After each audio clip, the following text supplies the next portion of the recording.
নার্সারির পক্ষ থেকে।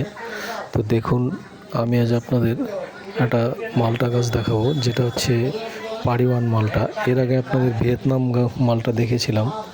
তো ভিয়েতনাম আর পাড়িওয়ান মালটার মধ্যে অনেকটা তফাৎ আছে, দেখুন সেটাই দেখুন, এবং কি সুন্দর ফলন হয়েছে দেখুন। তো দেখতে থাকুন। পাড়িওয়ান মালটা এটা বছরে একবারই হয়, শুনেছি নাকি দুবারও হয়তো হয়নি।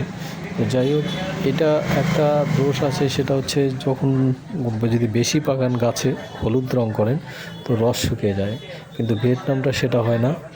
তো আমাদের এখানে অনেকে বলে যে মালটা হয় না, এই জাতগুলো লাগান তো মালটা হবে।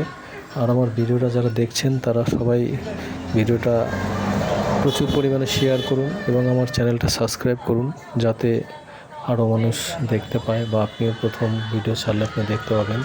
তো দেখুন, এই হচ্ছে পাড়িওয়ান মালটা, আর অনেকে এটাকে পয়সা মালটাও বলে। এই গাছটা দেখুন, এর আগেও আমি আপনাদের ভিয়েতনাম মালটার গাছটা দেখেছিলাম। এটা হচ্ছে পাড়িওয়ান মালটা।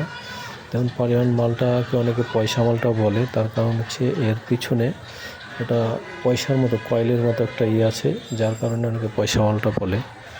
তো আপনারাও এরকম গাছ লাগান, আমাদের এখানেও সুন্দর হয় এবং খুব ভালো খেতে, খুবই মিষ্টি হয়। অনেকে বলে যে আমাদের এখানে হয় না মৌসুমি, দেখুন এই যে পয়সা কয়েলটা, তো এই কয়েলটার জন্য এটাকে পয়সা মালটা বলে। তো অনেকে বলে যে আমাদের এখানে মালটা হয় না, তো এটা ভুল ধারণা। কারণ আগে যেসব জাত ছিল সেগুলো হতো, টক হতো, কিন্তু এই সব বিভিন্ন ধরনের নতুন নতুন জাত, এগুলো প্রচুর মিষ্টি হয়। তাই লাগান। নমস্কার বন্ধুরা, ভালো থাকবেন।